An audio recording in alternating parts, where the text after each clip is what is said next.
y quiero hablarles el día de hoy sobre las dudas que más se presentan durante el proceso de trasplante autólogo de progenitores hematopoyéticos. Entonces, vemos que el trasplante autólogo es como el tratamiento estándar en los pacientes con mieloma múltiple.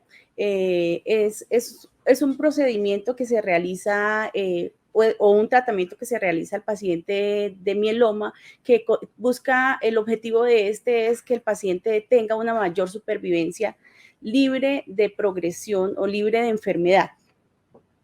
Y el objetivo de este procedimiento es administrar quimioterapias a dosis muy, muy altas, soportadas con progenitores hematopoyéticos. Entonces, para acceder al trasplante tenemos unas fases. Dentro de ellas está la valoración pretrasplante. Ya esto lo habló el doctor Borda en su presentación esta mañana y pues nos mencionó cuáles son los pacientes que son aptos para ir a este procedimiento. Digamos que este procedimiento se realiza, no a todos los pacientes se le realiza, el paciente debe estar en remisión completa o en remisión parcial de su enfermedad. Se le deben hacer una valoración pretrasplante antes de ingresar, pues verificar cómo están los pulmones, cómo está el riñón, cómo está el corazón, para establecer si es apto para recibir su trasplante. La otra fase es el ingreso al hospital, que en este momento de pandemia, pues el paciente dura más tiempo hospitalizado porque antes hacíamos una fase del proceso de forma ambulatoria. En este momento, pues nos tenemos que hospitalizar para asegurar que el paciente esté sin COVID. Entonces el paciente ingresa, se le realiza una prueba COVID y una vez tengamos la prueba negativa, pues damos inicio real al proceso de trasplante, que es la movilización. Entonces acá son las fases. Entonces, en la fase de movilización utilizamos diferentes protocolos de estimulación medular y eso lo determinamos. Y hay muchas dudas sobre cómo se determina qué fase de movilización vamos a utilizar, qué medicamentos utilizar. Entonces, vemos que el tratamiento estándar para movilizar estos pacientes es con filgastrin. Es un medicamento que es un estimulante de colonias que se administra cada 12 horas por 5 días.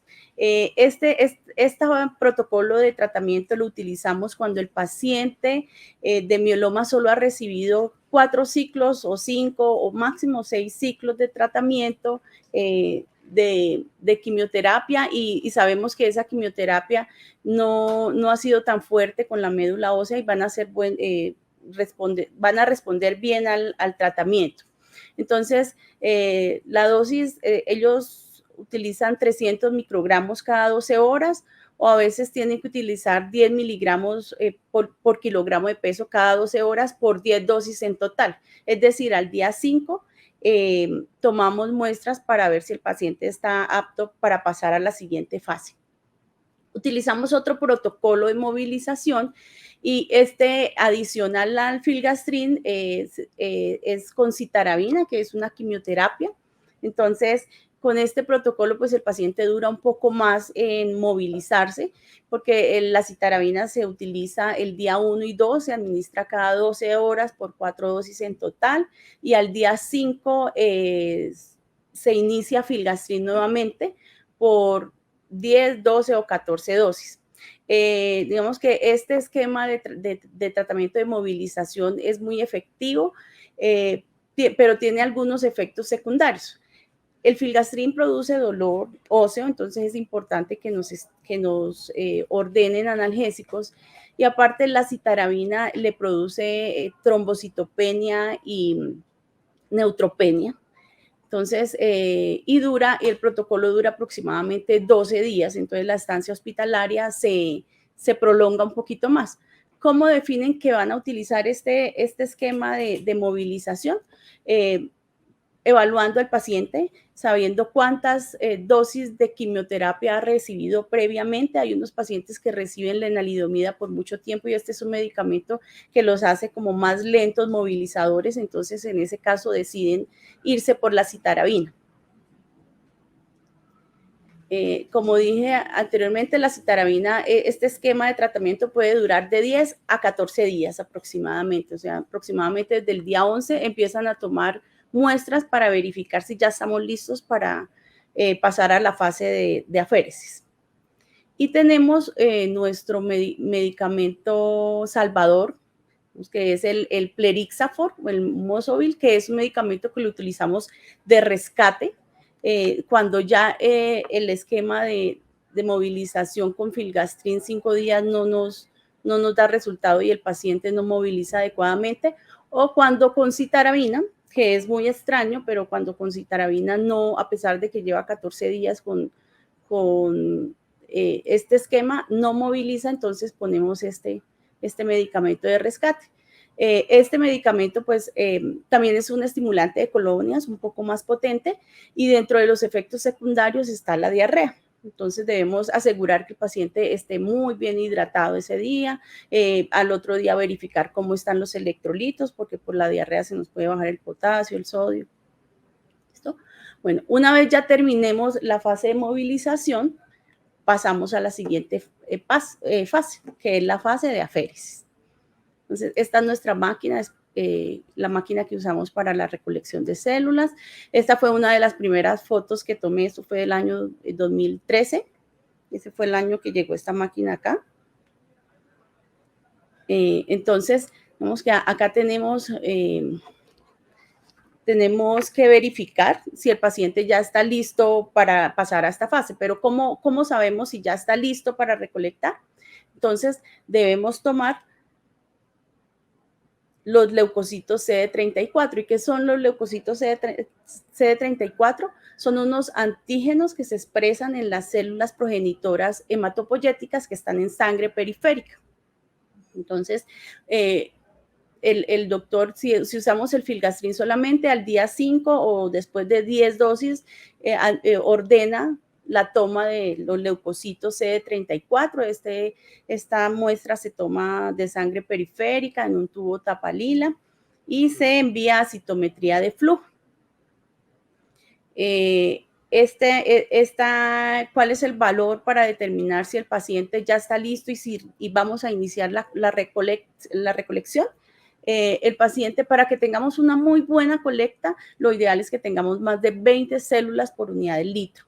Hemos colectado con menos, con un valor menor, pero para tener una buena cantidad de células madre, preferimos con más de 20 células por unidad de litro. En caso de que el paciente el día 10 o el día 12, dependiendo del protocolo de movilización, no esté listo para colectar, lo que hacemos es seguir la estimulación y tomar nuevo conteo al día siguiente. Este conteo se hace en la mañana. El filgastrin se administra a las 6 de la mañana, 6 de la tarde. Entonces, la idea es que se administre el filgastrin y 30 minutos o 40 minutos después tomemos la muestra de leucocitos CD34. Entonces, una vez enviemos esta muestra a citometría de flujo, tenemos un tiempo de 30 minutos aproximados para obtener el recuento. Como ya les dije, si tenemos más de 20 células por unidad de litro, iniciamos la fase de colecta. Esta foto es muy interesante, me pareció muy linda. Es de un médico internista que la publicó ayer en el Facebook y le pedí que me la prestara. Y acá vemos cómo funciona la máquina de aféresis. Acá vemos cómo la máquina tiene una centrífuga y esta es la centrífuga. Acá se ve cómo separa las células. Acá vemos la sangre, acá vemos el plasma y acá vemos las células madre. Como dice ahí, es una máquina inteligente. Entonces, una vez ya obtengamos el número de células en sangre periférica óptimas para hacer la colecta, el paciente en su habitación llevamos la máquina e iniciamos la colecta. previamente el paciente debe tener un catéter Majorca por donde vamos a realizar este procedimiento.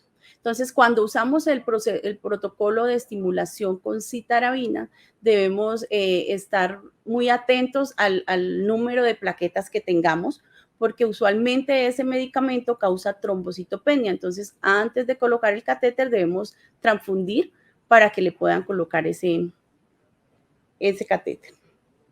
Este procedimiento de aféresis dura aproximadamente unas 4 o 5 horas, dependiendo del conteo inicial de CD34.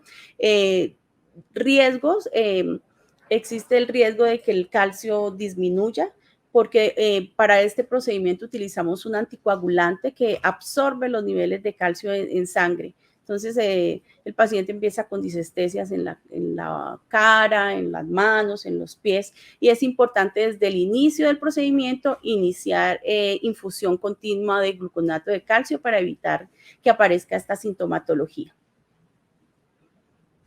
Entonces, en la máquina yo lo que se hace es programar cuántas volemias quiero que procese. Entonces, usualmente hacemos 4 o 5 volemias dependiendo del recuento de CD34 inicial. Y a la mitad del procedimiento tomamos una muestra de CD34 para verificar cuántas células madre llevamos colectadas, y con eso ya tenemos una idea de cuántas vamos a colectar y si ese día vamos a alcanzar a colectar absolutamente todo. Entonces, una vez ya obtengamos las células deseadas, vemos que al finalizar el procedimiento volvemos a tomar otras muestras de leucocitos CD34 para saber realmente cuántas colectamos en el procedimiento. Si tenemos más de 2 millones de células por kilogramo de peso, iniciamos, digamos que conservamos las células, y la conservación, ¿cómo es? La conservación es refrigeradas en una nevera especial para ellas, de 2 a 8 grados. Se conservan en una sala de procesamiento celular que se encuentra en el Instituto de Cáncer. ¿Sí?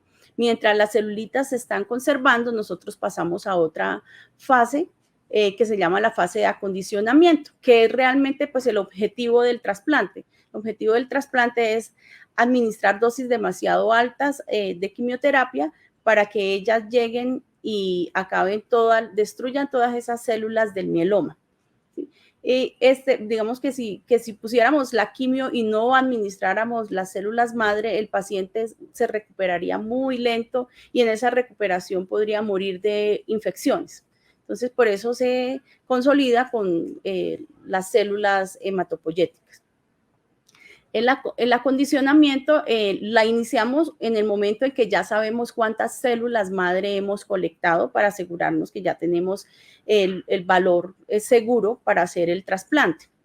El medicamento que utilizamos para los pacientes de mieloma es Melphalan, es una quimioterapia a altas dosis. Si el paciente tiene alguna alteración renal, como lo dijeron esta mañana, se ajusta la dosis, pero ese no es impedimento para no realizar el trasplante. Antes de iniciar el acondicionamiento hay unos cuidados especiales porque esta es una quimioterapia altamente emetizante y que nos puede producir daño renal. Entonces, y aparte de eso puede producir bastante mucositis oral y mucositis en todo el tracto gastrointestinal. Entonces, los cuidados importantísimos es la hidratación, importante hidratarlo adecuadamente y verificar que ese riñón esté preparado para recibir esa quimioterapia. Usamos bastante la crioterapia como medida preventiva de la mucositis oral. Entonces, se recomienda que el paciente esté consumiendo hielo antes, durante y después del procedimiento. Los antieméticos, porque como dije, es altamente emetizante. Los que utilizamos es el fosaprepitan, el palonocetrón, la dexametasona. A veces no usamos palonocetrón y usamos ondansetrón. Pero es importante asegurar que antes de administrar este medicamento se premedique. A veces llega el medicamento y no hemos premedicado. Entonces es importante que ustedes conozcan que este medicamento tiene muy corta estabilidad. Entonces lo ideal es que una vez llegue el medicamento, el paciente ya esté listo para recibir su quimioterapia por lo que acabo de mencionar, porque si vamos a esperar que llegue la quimio para iniciar la premedicación, es posible que el medicamento en el momento de la administración ya no sirva. Este medicamento se puede administrar en infusión de 20 a 30 minutos. Es solo una dosis de quimioterapia y asegurar que el paciente esté consumiendo hielo en ese momento. Importante también que el paciente mantenga una muy buena higiene oral.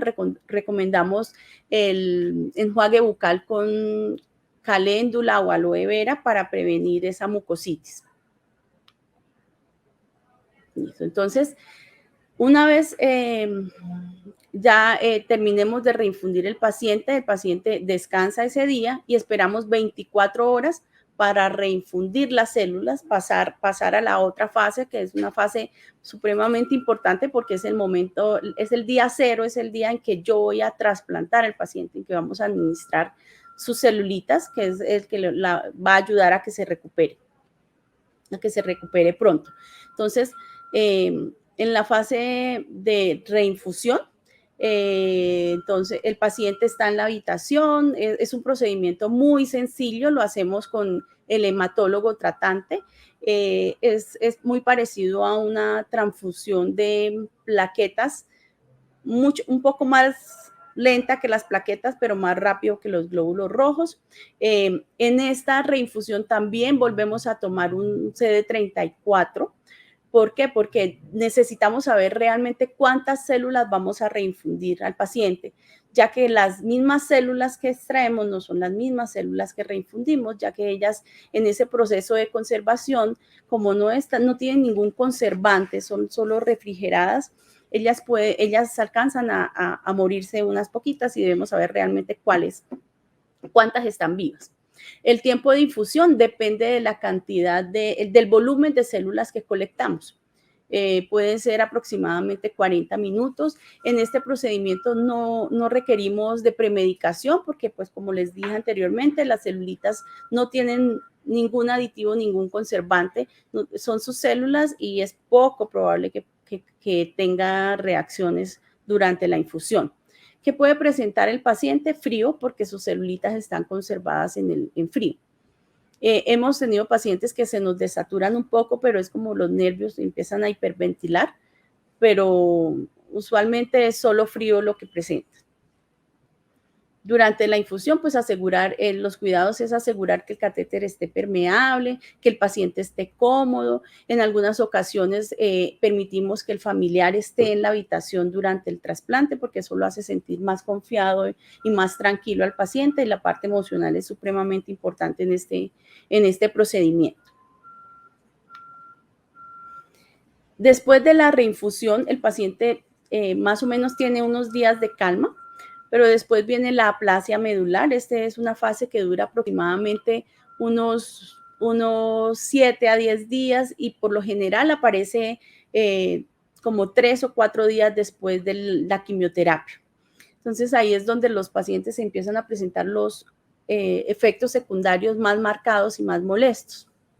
Empiezan con su neutropenia febril y es importante pues iniciar el aislamiento. El aislamiento lo iniciamos cuando el paciente tenga 500 neutrófilos o menos de 500 neutrófilos. Y es importante asegurar que que los familiares lleguen, se laven las manos y que todo el personal cumpla con el aislamiento. Ahorita por el COVID, el paciente pues no se le restringen las visitas, pero no, el paciente puede estar acompañado todo el tiempo, pero solo una persona es lo que ha cambiado con el COVID. Afortunadamente, durante el proceso de la pandemia no hemos tenido ningún paciente en trasplante que se haya contagiado con COVID.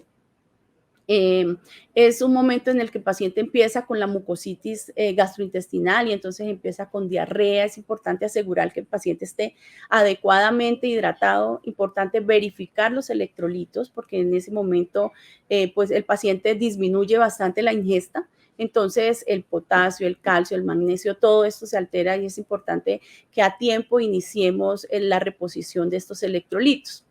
Importante también enfatizar en la prevención de caídas porque en este momento es que el paciente aparece la trombocitopenia y es una trombocitopenia severa, pacientes de 4.000 plaquetas, con 4.000, 5.000 plaquetas, donde el riesgo de sangrado es alto. Entonces se enfatiza mucho en que el paciente debe siempre estar acompañado. Si requiere ir al baño, debe ir acompañado del personal de enfermería. En algunas oportunidades los pacientes les da pena porque son tantas las veces que debe ir al baño por la diarrea que prefiere ir solo, pero es importante que ellos entiendan el riesgo que les conlleva una caída. En este momento el paciente necesita soporte transfusional. Con los hematólogos está protocolizado que los pacientes se transfunden cuando tienen 10.000 plaquetas o antes si hay sangrado.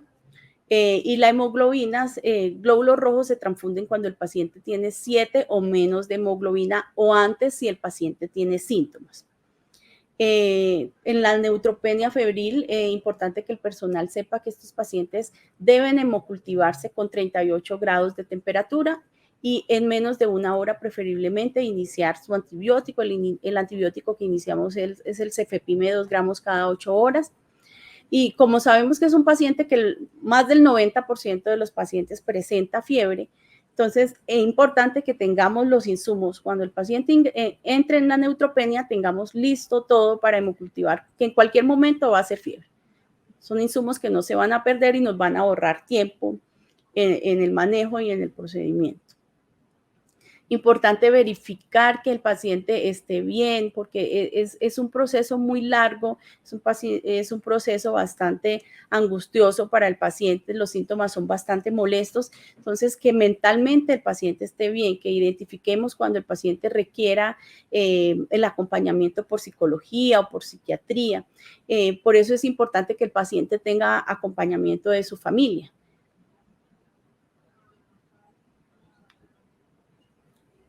Después de pasada esa aplasia medular, que es cuando los efectos y los síntomas son más molestos, como les dije, dura de 7 a 10 días aproximadamente, ya viene la recuperación medular.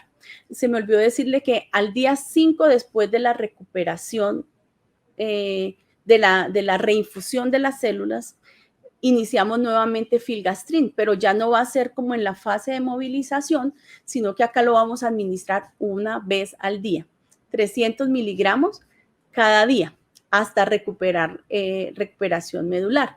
Y cuando decimos que el paciente ya está recuperado medularmente y que ya injertó, cuando el paciente, digamos, no requiere transfusiones, cuando el paciente tiene más de 50.000 plaquetas, pero sin transfusiones. O cuando el paciente ya tiene más de 1.000 neutrófilos sin requerir soporte con filgastrin. En ese momento decimos que ya el paciente se injertó, que ya, ya está en recuperación medular. Es importante que sepamos también que el trasplante injerte no quiere decir que haya sido exitoso. Para saber cómo nos fue realmente en el trasplante, necesitamos llegar al día 100 y que el hematólogo haga todos los exámenes de revaloración de la enfermedad. Ahí en el día 100 es que nos indica cómo está la enfermedad, si estamos en remisión completa o si no estamos en remisión completa.